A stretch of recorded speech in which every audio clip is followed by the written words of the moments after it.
Em primeiro lugar, gostaria de dar uma boa tarde a todos vocês. Obrigado por estarem assistindo. E um obrigado especial para o Dr. Silvano Vincetti pelo convite que me fez para participar do festival, que muito me honrou.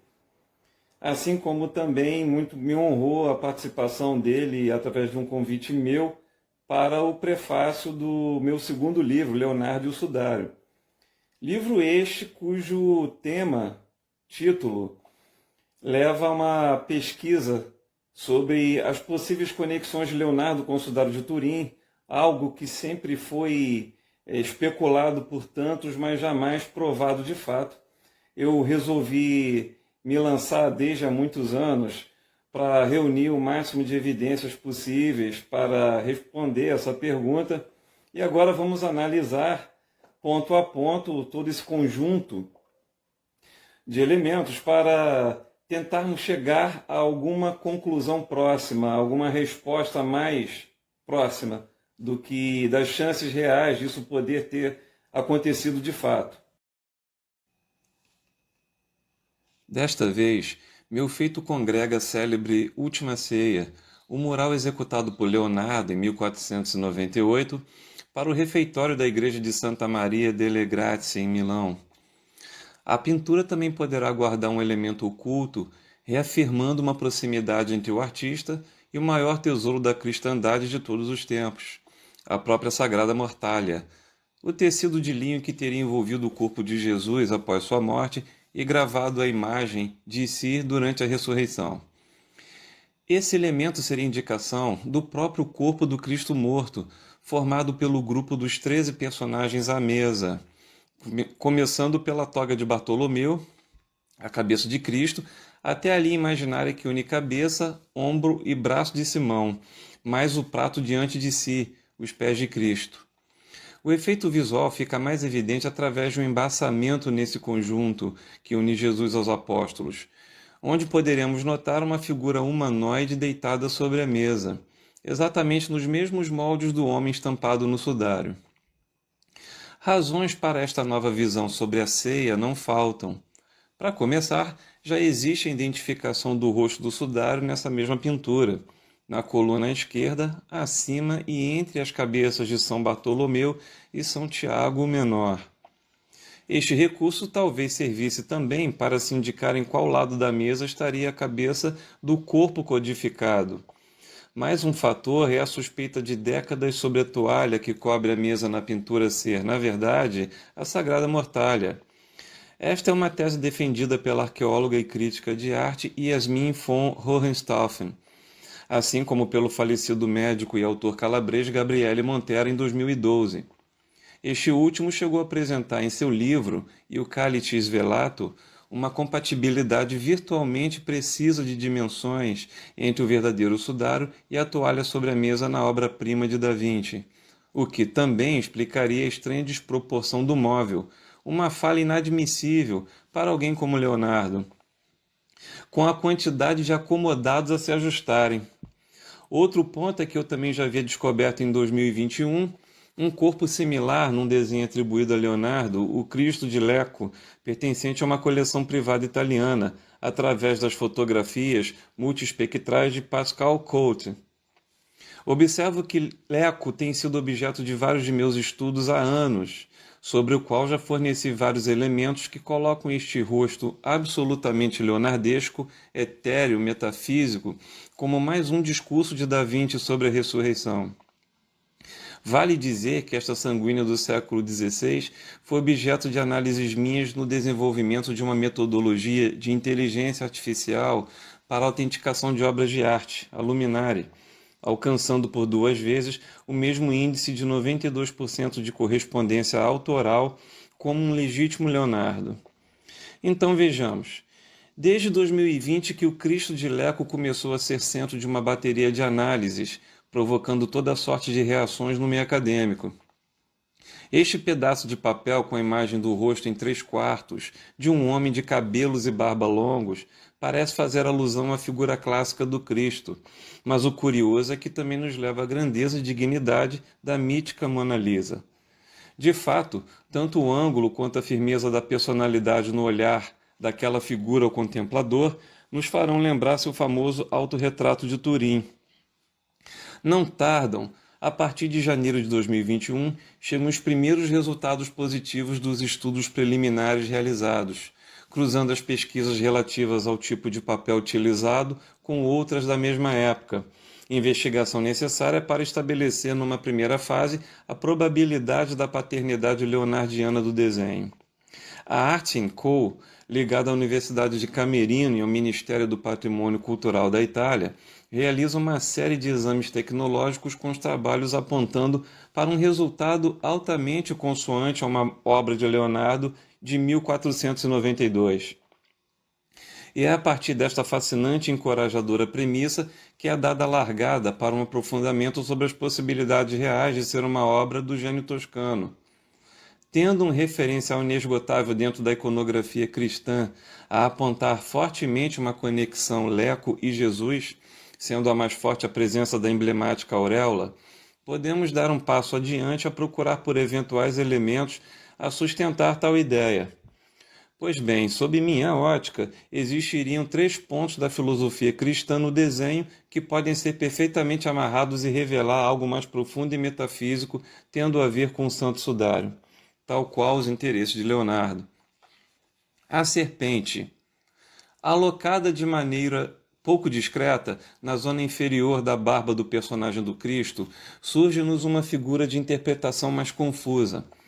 Todavia, com a devida atenção, pode-se perceber algo como uma serpente enrolada em si mesma, em meio a vários traços de pentimente, ou seja, rabiscos de quando o autor ainda guardava dúvidas quanto à melhor pose para a cobra, se mais ou menos enrolada ou empenada, como a testa corcova sugerida. Na verdade, a figura da serpente já havia sido explorada por Leonardo, vide seus desenhos no Códex de Windsor, nada tão surpreendente quanto o que viria em 2010. Após profunda análise digital sobre a Última Ceia, pelo acadêmico italiano Mario Taddei, diretor científico do Museu Leonardo III de Milão, descobre-se o desenho de uma cobra tal qual a que acredito estar figurada em Leco.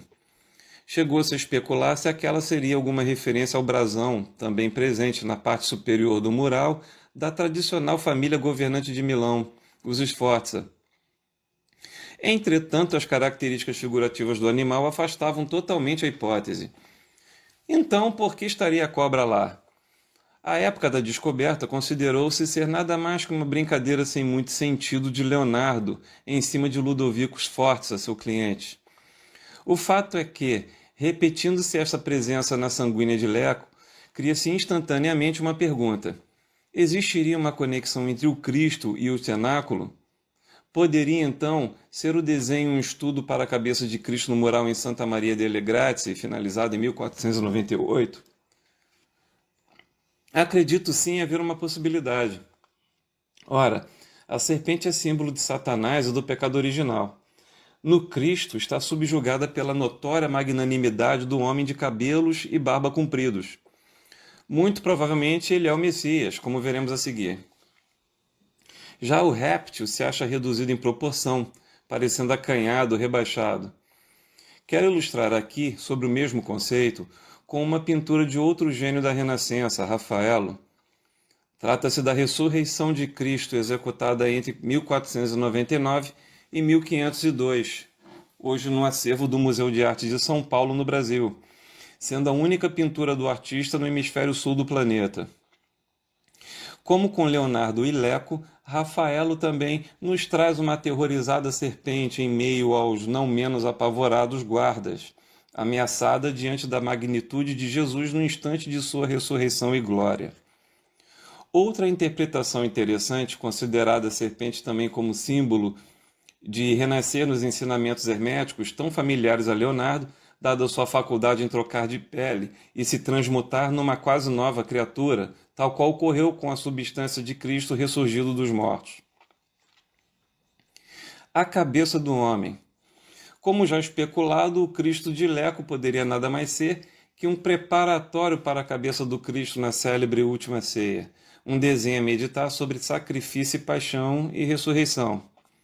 A maneira como seu rosto resplandece é quase etérea, resultante do característico esfumato, e se coloca como que num instante fora das leis do tempo, já que parece querer estabelecer contato visual com o espectador de qualquer século, concentrando seu olhar a ele.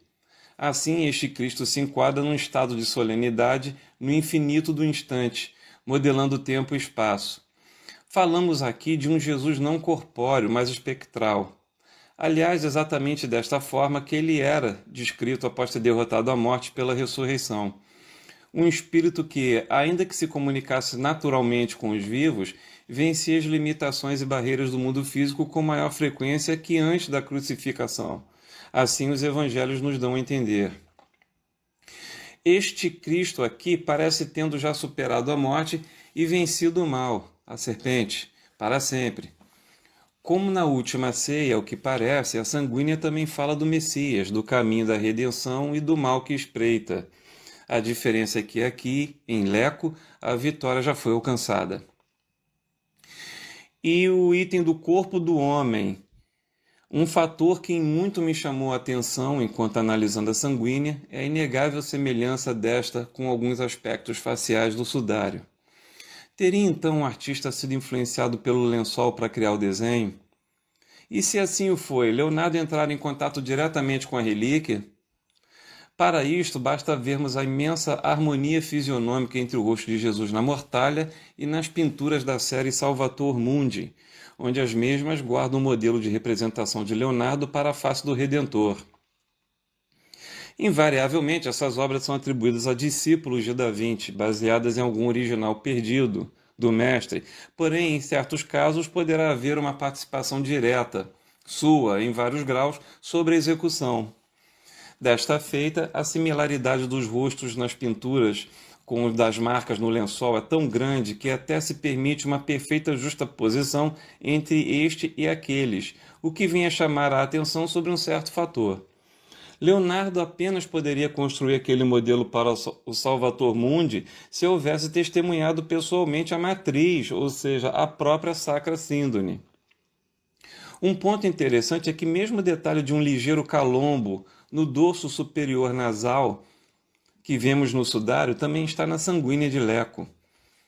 E ainda que não existam documentos que liguem um artista diretamente aos proprietários do sudário, os Saboia, o mesmo não pode ser considerado prova de que não possa ter ocorrido. Afinal, também não existe nenhuma prova verdadeiramente cabal de que Leonardo tenha pintado a Mona Lisa. Entretanto, o gênio toscano chegou a registrar em um de seus cadernos uma ida a Saboia entre o final dos anos 1480 e início dos 90, com finalidade ignorada. Detalhe, foi justamente por volta deste período que Leonardo atingia seu nível de maior poder criativo. Fato é que, diante desta alta possibilidade sobre uma aproximação com a relíquia mor, tratei de procurar algo a mais com base nessa possibilidade. E foi nas linhas curvas e destacadas dos cabelos de Jesus, confirmadas agora pelas realçadas fotos de Pascal Cote, que notei algo bastante curioso. O esboço sugerindo o corpo de um homem nu, jazendo como na pose daquela figura esmaecida da Síndone. Logo, temos três pilares para dar sustento a um discurso a respeito da superação da morte, da ressurreição, vide o sudário, da metamorfose onde a paixão vira regozijo e o fim se transforma em renascer. Se para Leonardo o núcleo da vida é a própria constância das inconstâncias, mudança e devir, a sanguínea de Leco pode ser então um legado significante em forma de desenho, um testemunho da arte como um instrumento de meditação sobre os mistérios da roda invisível da vida. Na sequência, estranhando a toalha não apresentar nenhuma das marcas da paixão, deduzi que estas deveriam estar na composição em outro lugar. E foi aí que me dei conta de que o corpo poderia simplesmente estar em repouso sobre a própria toalha ou mortalha. Nada mais coerente que o corpo espectral do Messias fazer parte e ser apresentado de maneira sutil e poética por sobre a própria mortalha. A imagem fala por si. A formação dos personagens na Última Ceia possui um nível de analogia altíssimo com o que deva ter sido o corpo estampado no sudário. Mesmo considerando que as reconstituições artístico-forenses tragam pequenas variações entre si, principalmente nos pés, O aspecto geral permite indicar uma imensa similaridade com a pintura de Da Vinci, o que sugere fortemente que não só o artista tinha conhecimento do sudário, como nutria grande interesse sobre o mesmo. Tal prática de ocultar referências em suas criações é um fato já bem considerado no meio acadêmico, sobretudo pelas palavras do próprio artista no Tratado da Pintura, de 1632. Dizia ele: não deveríamos desprezar quem olha atentamente para as manchas da parede, os carvões no fogo, as nuvens, a correnteza da água ou coisas similares que, se bem considerados, proporcionarão encontrar criações extraordinárias a despertar o espírito do pintor para nova e diversas composições, de batalhas, de animais e homens, paisagens, demônios e outras coisas fantásticas. Além do mais, se Michelangelo se valeu da mesma técnica de ocultar elementos dentro de um conjunto de várias formas, por que Leonardo não faria o mesmo, como estou propondo? Até porque isso não seria um caso único onde estaria a brincar com a percepção visual. Um ministro luterano e aluno de Sigmund Freud, Oscar Pfister, já havia notado em 1977 os contornos de um abutre na obra Santana Virgem e o Menino, de Da Vinci, no Planejamento de Maria, já que a temática da maternidade, por si só, conta com um forte apelo na própria pintura.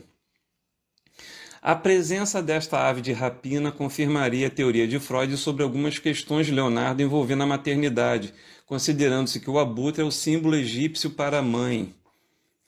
Permitam-me agora abrir uma última sessão digna de nota para mais uma de minhas recentes teorias, publicadas em março no L'Osservatore Romano do Vaticano, onde chama a atenção para o que pretendo neste estudo: a capacidade de Leonardo em brincar com percepções visuais e como isto se verifica no cenáculo. Da mesma forma, seria também a representação da cabeça de um leão robô, estrategicamente fundida na paisagem montanhosa que circunda Lisa Gherardini na célebre Gioconda. Mas qual seria o intuito por parte de Leonardo em inserir um leão mecânico no retrato mais famoso do mundo? A presença de uma referência leonina por si só já serviria como assinatura para o artista, já que a Mona Lisa não é assinada. De fato, Leonardo significa forte como leão, onde Léo significa Léo, sendo Léo também um diminutivo de Leonardo. Além disto, o felino tinha o mesmo nome de pontificado de um importantíssimo cliente seu, Giovanni di Lorenzo de Medici, o Papa Leão X, que, como veremos, terá uma participação crucial num de seus projetos à época, e justamente sobre um leão mecânico. Vejamos. A Gioconda foi levada da Itália à França pelo próprio autor, quando convidado pelo rei Francisco I para ingressar como um faz-tudo de luxo naquela corte. Daí a pintura, executada por Leonardo até 1517, teria sido comprada por Francisco e mantida em Fontainebleau, mais tarde no Palácio de Versalhes. O que ocorre é que, antes, em 1515, o Papa Leão X comissionara ao artista um leão robótico no intuito de presentear Francisco para promover a recente aliança entre França e Florença, assim como para receber o rei na sua entrada triunfal em Lyon no mesmo ano. As festividades foram ali organizadas pela colônia florentina local de comerciantes e banqueiros, daí também a razão do leão, já que, símbolo de Florença, o Marzocco e cidade natal de Leão X. Seria esta a segunda vez de 3 em que Da Vinci produziria um leão mecânico para um rei francês. Capaz de se locomover sozinho, o leão robô trazia uma surpresa extra. Avançando solenemente diante do monarca, depois de açoitado 3 vezes pelo mesmo, se acionaria um mecanismo de abertura no peito do leão, do qual cairá uma cascata de lírios a formar um tapete, símbolo do reino francês, assim como decoração do brasão de armas da República Florentina. Fortemente impressionado com a inventividade de Leonardo, Francisco I o convida para a corte em caráter definitivo. Quem melhor nos deixou informações foi o cronista e pintor Giovanni Paolo Lomazzo, que em 1584 fala do autômato como um artifício admirável, ressaltando a capacidade de Leonardo de ensinar a maneira de fazer os leões andarem com a força das rodas. Incluir este feito, ainda que de forma sutil, a Mona Lisa, teria sido também uma forma de eternizar sua mais recente criação tecnológica numa fase bem nobre da carreira. Deixo claro que em 2011 o artista americano Ron Pitirillo publicara sobre a presença da mesma cabeça leonina, entretanto em contexto mais filosófico e moral. Para Pitirillo, o leão, assim como os outros bichos que alega ter identificado, seria uma referência a texto de Leonardo sobre a inveja. Nada a ver com a representação de um felino robótico papal, como defendo. Ora, a imagem comparativa fala por si. A cabeça na paisagem é assombrosamente similar à reconstrução em metal, madeira e corda do leão autômato, realizado pela equipe de Mário Taddei. Mas a questão principal é, em até que ponto seria curada tal recuperação feita por Taddei em 2019, segundo os cânones artísticos do mestre? Na verdade, o que sua equipe realizou foi uma revisão sobre as tentativas anteriores de se trazer o mecanismo de volta à vida, incluindo, obviamente, o que deveria ter sido seu design original. E para tal necessitou-se de uma análise sobre todas as representações conhecidas de leões executados por Da Vinci, o que é a medida mais basilar possível diante de um desafio como tal. Por sua vez, a cabeça na pintura também guarda forte semelhança com alguns esboços leoninos que Leonardo desenhou entre 1508 e 1510, conservados no Codex Atlanticus ou Windsor. Percebam que a data bate perfeitamente com aquela da comissão do primeiro leão mecânico por parte do rei Luís XII, cujo esboço certamente seria aproveitado por Leonardo no desenvolvimento do segundo e terceiro leões. E seria esta versão de Taddei a mais fidedigna já feita sobre o segundo leão de Da Vinci, cuja base estrutural foi, sobretudo, o conjunto de esquemas, esboços e textos originais do Codex Madri, seu caderno particular de anotações. Para o pensativo e nada convencional Leonardo, certamente tudo valeria como um exercício de percepções ou de raciocínio. Tanto o leão na Mona Lisa, quanto o corpo de Cristo no cenáculo, um jogo com grande potencial de tornar qualquer pintura mais rica e interessante. Então, nada mais leonardiano como o que aqui estou a sugerir. Gostaria então de agradecer a todos que acompanharam até aqui a organização do festival, ao Dr. Silvano Vincenti pelo convite, e deixar claro que essas pesquisas, investigações, elas prosseguem. E quaisquer ideias e contribuições de pesquisa e descobertas, qualquer tipo de informação no intuito de fazer ir adiante e crescer esses estudos, eu ficaria muito grato e muito honrado. Meu site está no ar, lá está meu contato e espero que tenham gostado. Enfim, desejando que todos estejam com Deus, todos tenham uma excelente experiência nesse festival como um todo, que em muito enriquece todo o nosso conhecimento e da sociedade em geral, em relação aos estudos leonardescos, leonardianos, e sobre a renascença e a história da civilização ocidental num contexto mais amplo. Obrigado a todos mais uma vez e a gente se vê.